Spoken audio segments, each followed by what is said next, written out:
the three entities that could finally purchase Chelsea want Marina out and Paul Mitchell in. Who is he? I'm going to tell you. And more importantly, Chelsea are on their way to another final, FA Cup final. Here we go, let's get it started. Welcome to the Kavkas View, guys, and today's video is an insightful chatting breeze. We're going to be talking about the good, the bad, and the downright ugly from the game against Crystal Palace. 2-0 victory for Chelsea. We will be covering it from head to toe in the details. We won't be going through every single minute, but you will enjoy this. But first, let's start with the Paul Mitchell deal and him coming into Chelsea. Who is he? What is he? Why is Marina leaving? Let's get in. But before we get started, one thing I need from every single one of you, let's aim for 400 likes on this video. It goes a long way. It pushes it. YouTube loves it. You love it. I love it. And it motivates me to do better. But more importantly, 65% of you lot are not subscribed to this channel. How can you watch this channel, watch it to the end, and not subscribe? Do me a favor, hit that subscription button,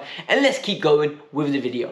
So, story number one, Paul Mitchell from Monaco, their sporting director, he is in line to take over from Marina when the new entities come out. So, two out of the three entities are openly discussing that they want to interview this gentleman. Who is he? Well, let's go through it. He was a technical chief scout at MK Dons, moved on to RB Leipzig, grew up the ranks, became their #1 technical supporter, and now he's been technical director of AC Monaco for the last 3 years.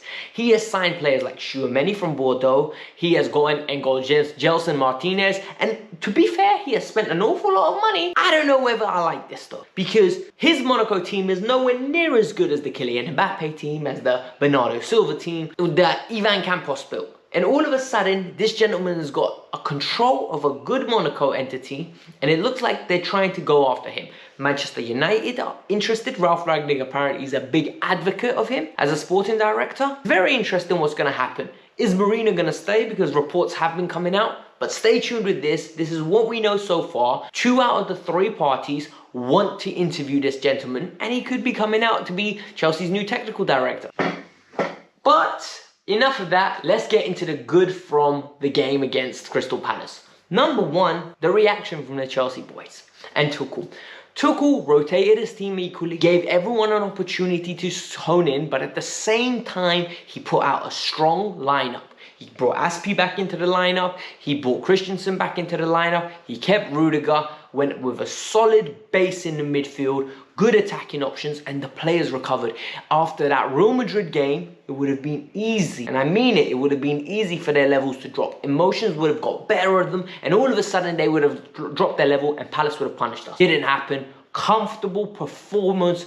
Potentially one moment of risk, but other than that, we mitigated all the circumstances perfectly. Fantastic performance from Chelsea Football Club. Timo Werner is starting to impress me, and I'm going to say one thing about Timo Werner. We all know he's a physical specimen, as in he's super quick, he's agile, he's an athlete. The only issue with Timo Werner is his control and his technical ability. But that doesn't help when he's not confident. At this moment in time, he is at the zenith of his confidence. He's at the peak of the mountain, and he feels like he can achieve whatever he wants. And in the last 3 games, he has arguably been Chelsea's man of the match in all 3.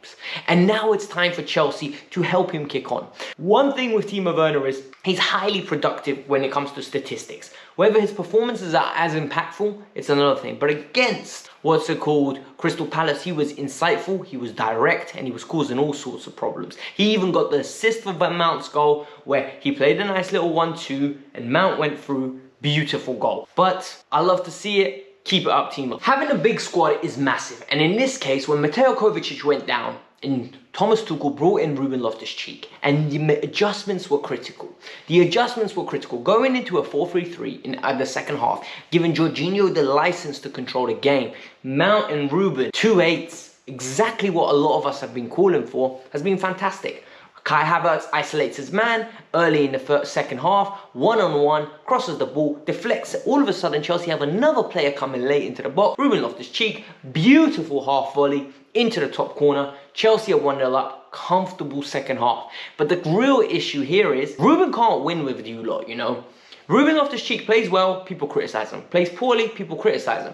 Plays in general, people criticize him. I genuinely think Ruben Loftus-Cheek is a fantastic fourth choice option, yet people don't want to accept that. People need to stop and remember who he was when he was coming through the academy and who he was before that Achilles injury. Fantastic player. Give him the respect he deserves, please. One final shout out, and it needs to go to Money Mace, because Mason Mount has got 26 goals and assists this year. And a lot of people have been actively out to get him, in the sense that they're downplaying this achievement. And I don't understand why you're downplaying it. I'm not saying he's been fantastic performance-wise this year. That's not coming out my mouth. But I am saying he's been a very good incremental piece for Chelsea Football Club this year. And without his goals and assists, I don't know where Chelsea would have been. But he has made a good impact this year, and start giving him credit, because his finishing is becoming more consistent. He's filling the number 8 role nicely, and you know what? I'm starting to get very excited about next season now. Saying all that, there is the bad side of the performance on Sunday, and number one, we were fairly lucky, guys. We were lucky in the sense that there was one opportunity in the first half where the header came in. Mendy was parried it out, hit the crossbar, came back, and the sunlight, yes, the sunlight, absolutely obstructed Mendy's view. It was so bright. The volley from a Palace player, and Mendy somehow gets it out. Chelsea survived that moment, and it was integral, because if that goal went in at that moment in time, I have no idea what would have happened in that tie. But it was lucky. We got a lucky break, and we actually recovered from it. So I love to see it. Kai Havertz's dive. Kai Havertz's dive has to make that list. Bro, what were you doing? That was a terrible dive. Mark Way, he pulled his leg out. He wasn't even going for it. Kai was going through one-on-one. Kai, you're better than that, bro. That dive was pathetic. If you're going to dive, dive properly. That was Tom Daly-esque, all right? Unacceptable behavior from Kai Havertz. Stays in the bag. Another bad that we're going to have to take away from this is the Mateo Kovacic injury. Look, Mateo Kovacic is our best midfielder. We need him to remain fit. We need him to remain active. But yet, over and over again, time after time, he's picking up these niggly injuries. And I think this is from overplaying. Chelsea could have played 66 games this season. They are going to play, if all is well, 63 games. And that is because they never made the Champions League semi-final, and that means they're not going to make the Champions League final. But other than that, out of a total 66 games, they're going to play 63. It's a lot of body clock minutes, all right? A lot of these players have played, and Mateo Kovacic, once again, is getting injured. And it's frustrating because I need him to have a good summer off. We will need him next year. But the problem is, the World Cup's coming next winter. So I don't know how much time he's going to get off. The ugly needs to go to the fans. So Romelu Lukaku came on. His performance was shocking. We all know that. Romelu Lukaku is not great at this moment in time. But the reaction from Romelu Lukaku's miss, where it was a tap-in, it was ugly. 9 out of 10 times he scores that. The one time he misses that was, you all saw Aubameyang's miss the other day. Aubameyang's rich in form, and he misses that. But the reaction is, he's not good enough. This miss highlights it. No, this miss does not highlight that Lukaku's not good enough. Look, what highlights Lukaku's not good enough for Chelsea is his link-up play and his ability to control the ball and beat a man by himself and create something for himself. Not his finishing. I actually think Lukaku's finishing is very good. I think Lukaku is down on his confidence right now, and he's snatching at things.